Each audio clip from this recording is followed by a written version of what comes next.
प्रिय सांबादिक बंधुगण, आपण मानक समस्त को बहुत बहुत धन्यवाद। राज्य रे निजुक्ति क्षेत्र रे जेते अनियमितता घटुची, जेते दुर्नीति होउची, ताकू नहीं स्टूडेंट अगेंस्ट करप्शन जो भाव में लड़ाई करी आसुची, आपण ताकू प्रचार प्रसार करी हमको पूर्ण समर्थन जणाइचंती एवं राज्यर सारा मेधावी सारा राज्यर मेधावी मानक पछरे आपण ठिया आइचंती। आज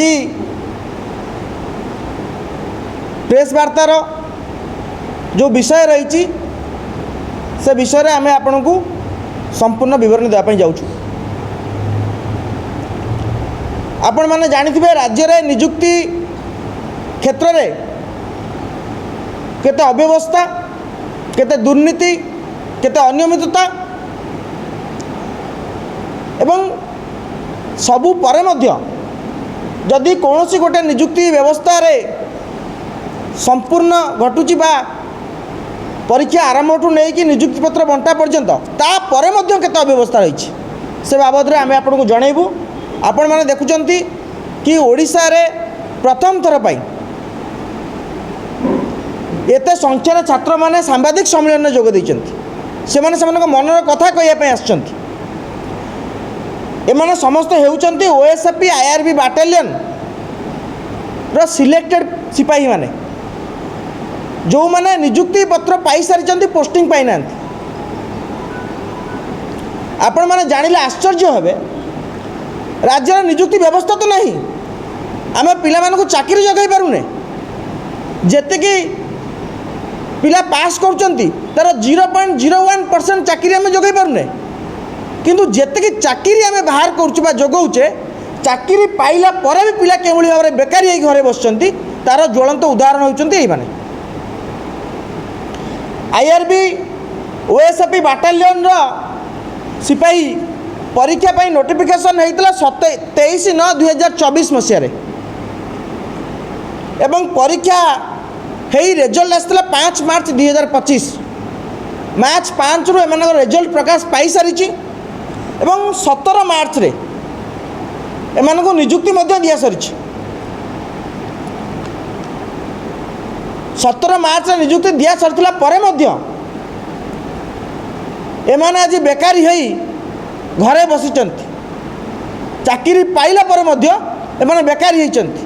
यार कारण हेउची आपण देखिबे जेउ भली भाव रे राज्य रे आईन कानून व्यवस्था जो रास्ता रे जाउची ता न कहिबा भलो। केउ भली भाव रे मानसिक निर्यातनार पिला माने शिकार होउथिबे, टाही टापर शिकार होउथिबे कि चाकरी पाइला पर मध्य पिला माने घरे बसचंती। ता भितरु किछि पिलांगर देहांत मध्य हो गलानी। केन्द्रापड़ा अंचल मो जिलार केन्द्रापड़ार चंदन स्वाई नामक पिला जी आईआरबी बाटालियन रे सिलेक्टेड होता, निजुक्ति परीक्षा देइथिला, शारीरिक परीक्षा देइथिला एवं जॉइनिंग लेटर पाइथिला, तार देहांत हो सारी। जो क्षतिपूरण ता परिवार को किए देव? आमे चंदन स्वाई पर अनुन्य 50 लाख क्षतिपूरण दाबी करुचु सरकार पाखे।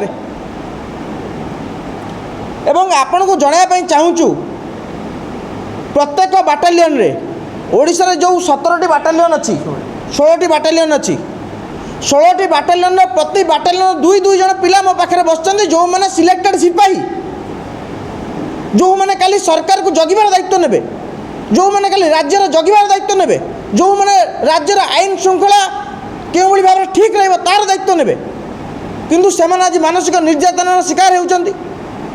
तांकर मानसिकता उपरे केउ भली प्रभाव पड़िबो आपण थोड़ा चिंता करंतु।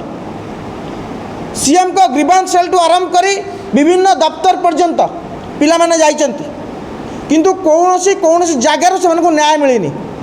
जेतेबेले जहाँ को पचरा जाउची केस अच्छी कोर्ट रे, आपण आईन विभाग करुची कौन, एजी करुचंती कौन, आम टैक्स पैसा दरमा नौचंती, काम कहा करुचंती आमे पचरा चाहूँ। सरकार आईन विभाग कंप्लीटली विफल हो जाइए। जेते निजुक्ति परीक्षा देखिबो सबु जगह त्रुटि, सबु जगह हाईकोर्ट रे पेंडिंग। पिला माने सर्वस्वांत हो गले पैसा कलेक्शन करके हाईकोर्ट रे वकील मानक दे देकी सरकार दायित्वहीनता बारी बारी देखा जाउछ। आमे दाबी करुचु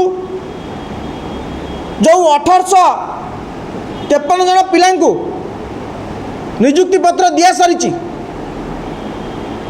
जो पिला मानंकु चाकरी पाई चयन करा सारी से सरकार आउ मानसिक निर्यातना न दे तुरंत ट्रेनिंग पाई पठांतु बा कार्यक्षेत्र जोग देवा पाई व्यवस्था करंतु। एवं यही समय मध्य आपण देखिले फॉरेस्ट गार्ड जो शारीरिक परीक्षा होता बा आईआरबी बाटालियन शारीरिक परीक्षा होता किछि पिला मध्य जगह ऊपर देहांत हो गला स्पॉट डेथ होती शारीरिक परीक्षा समय क्यों भली भाव परीक्षा होची।